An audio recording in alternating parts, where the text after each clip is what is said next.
MPCG 50-50। मुख्यमंत्री शिवराज सिंह चौहान ने प्रदेश के संविदा कर्मियों को कई सौगातें दी हैं। संविदा कर्मचारियों को न केवल नियमित कर्मचारियों की तरह सुविधाएं देने का ऐलान किया, बल्कि अब उनको सालाना कॉन्ट्रैक्ट भी साइन नहीं कराना होगा। सीएम शिवराज की घोषणा से संविदा कर्मियों के जीवन में क्या क्या सकारात्मक बदलाव आ रहा है, आइए इस खास रिपोर्ट में दिखाते हैं। नीतों के ये आंसू खुशी के आंसू है, वो खुशी जो लंबी तपस्या के बाद घर आई है। जबलपुर के नारायण सोनी जिला अस्पताल में डेटा एंट्री ऑपरेटर के पद पर पिछले 12 साल से काम कर रहे हैं। महज 13,000 रुपए मासिक वेतन पाने वाले नारायण सोनी और उनका परिवार इन दिनों खुशी से फूला नहीं समा रहा। जी, बहुत बहुत धन्यवाद देना चाहता हूँ हमारे यशस्वी मुख्यमंत्री मामा जी को कि उन्होंने बहुत बड़ा तोहफा दिया है। क्योंकि हम लोग करीब 12-13 साल से संघर्षरत थे और इस संघर्ष में हम लोगों को बहुत कुछ झेलना पड़ा।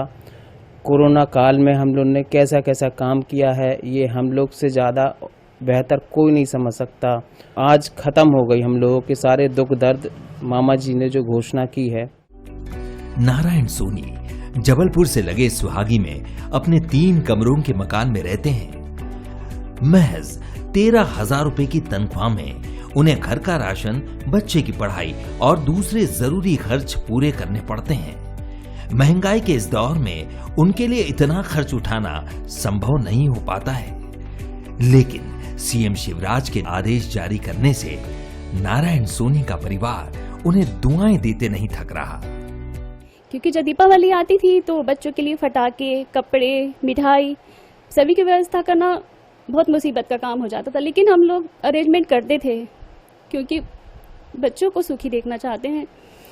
लेकिन मामा जी शिवराज चौहान का बहुत बहुत धन्यवाद कि उन्होंने ये घोषणा करके सभी संविदा कर्मचारियों को थोड़ी राहत दी है।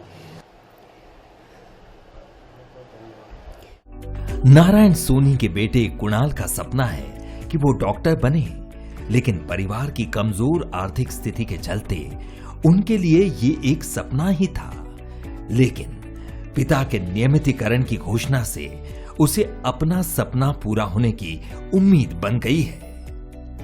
ऐसा लगता है कि जो चीजें मांगनी पड़ती थी, सोचना पड़ता था पापा से मांगने में, अब वो सोचना नहीं पड़ेगा उतना। छोटी छोटी चीजें, नीट की प्रिपरेशन के लिए कोचिंग ज्वाइन करना होता है जिसकी फीसें बहुत ज़्यादा होती है, 1,00,000-2 लाख होती है।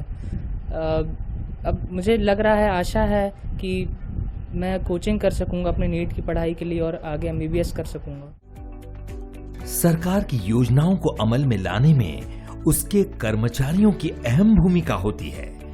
ऐसे में सरकार की भी जिम्मेदारी है कि वो अपने कर्मचारियों के सुख दुख का ख्याल रखे। संविदा कर्मचारी सालों से भेदभाव के शिकार थे। नियमित कर्मचारियों की तरह काम करने पर भी उन्हें कम वेतन से संतोष करना पड़ता था।